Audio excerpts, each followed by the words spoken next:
Very good. Good afternoon and welcome. Thank you for joining us today for Lake Region's Electric Cooperatives Energy Forum, a cooperative conversation. I'm Mike Bull. I'm the Director of Policy and Regulatory Affairs at the Minnesota Rural Electric Association, which is the statewide association looking out for the interests of all 50 of Minnesota's electric cooperatives, of which Lake Region's Electric is one of our favorites. They're all our favorites, I should say. It's really terrific that you're joining us here this afternoon and to see such deep engagement of you members with your cooperative. As I'll get into in a minute, that's what makes the electric co-op, from my perspective, the best utility type to provide this essential electric energy service, especially in rural areas. I want to point out that State Representative Jordan Rasmussen is with us online today, and we appreciate him joining us to listen in. He's a terrific champion for this area at the Minnesota Legislature. We're lucky to have him. So I'm going to be kicking things off today, and the plan is to hear from each speaker, and then after that we'll have a Q&A panel. So go ahead and put your questions for us. Think of the more difficult questions and direct those to Derek, our boss, and we'll get to those when we get to the Q&A. We've got a great program for you, but unfortunately you have to listen to me first before we get to the good stuff. So here's where I want to start. Electric co-ops rock. As I mentioned, I want to spend a few minutes with you about why it's so important that you're all with us online today. Electric co-ops are member-owned, member-governed, and operate entirely for the benefit of the membership and the community that it serves. So in a very real way, the cooperative is you, the members. It's all about you. I'm a member of Steele-Waseca Electric Cooperative, headquartered down in Owatonna. So I know firsthand the benefits of being a co-op member owner, and I want to talk through some of that with you. Electric co-ops are nonprofit utilities that provide this essential service of electricity at cost to their members at the co-op's cost of service. There isn't any extra profit built into the rates that they charge, and any excess revenue that's collected through those rates are returned to the member owners. I mentioned that co-ops are governed by their membership. Every member of an electric co-op has a voice in how that co-op does business and elects the membership of that co-op.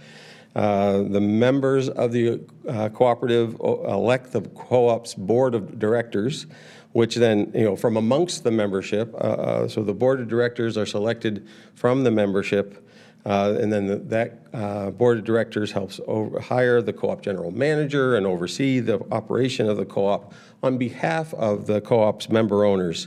It's a vitally important responsibility, and we co-op member owners truly appreciate the service and commitment of our co-op directors. As an aside, I used to work for Xcel Energy for a number of years, and Xcel is a great utility, but as good as Xcel is, they don't have anywhere near the commitment to and focus on customers that all of our co-ops do. Investor-owned utilities have to divide their focus amongst shareholders, regulators, and customers, and it dilutes the focus. Well, co-ops don't have that, that divided interest, and that customer focus is proved out by the fact that electric co-ops consistently rank #1 in customer service rankings amongst utilities of all types.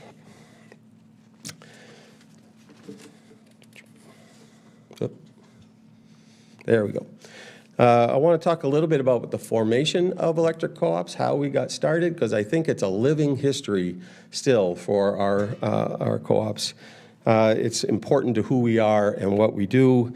Back in the 1930s, when for-profit electric utilities were rolling out electric service to customers in the city and in the dense areas of the country, the rural areas of the country were being left behind. So farmers and rural leaders were pulled together to form cooperative electric utilities to provide themselves electric service. They couldn't wait for investor-owns to figure out how to get service out to them. They provided service to themselves when no one else would.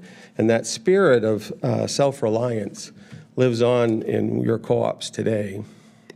So here's the result of that self-reliance. Over a 15-year period from 1935 to 1950, electric co-ops lit up America, and that helped spur a massive economic revolution in the country. Here in Minnesota, electric co-ops provide service to about 85% of the land mass and about a third of the residents in Minnesota. We operate and maintain more miles of distribution line than any other provider as a result of all the space between the mailboxes, as I heard one co-op leader put it. To put a finer point on that, Minnesota co-ops average about 6 or 7 members per mile, where investor-owned and municipal utilities average between 5 and 7 times that many customers per mile. So a co-op has to spread the fixed costs of operating an electric utility over many fewer customers, and that creates a very cost-conscious culture. Pretty much with every expenditure, co-op leaders ask themselves, will this help serve the members better, improve reliability, reduce overall costs, increase economic vitality in the communities that they serve? It's a constant conversation of how to do better with the limited dollars they have. And when you couple that cost-conscious, member-focused culture with that self-reliance that I mentioned earlier, it results in a highly innovative culture where co-op leaders and staff are constantly asking themselves, is there a better way to do something? That matched up perfectly with how my great friend Dan Jewell, who you'll hear from in a few minutes, views the world, and resulted in this terrific solar-wind hybrid project that Tim Thompson will talk about, along with a number of other innovations and activities that he has going on here at Lake Regions. So now, however, I'd like to turn things over to John Brecky. John's the Vice President and Chief Power Supply Officer at Great River Energy, the generation and transmission cooperative of which Lake Regions is a member and which provides power supply to Lake Regions. And following John, John will turn things over to Tim Thompson, the Lake Regions CEO.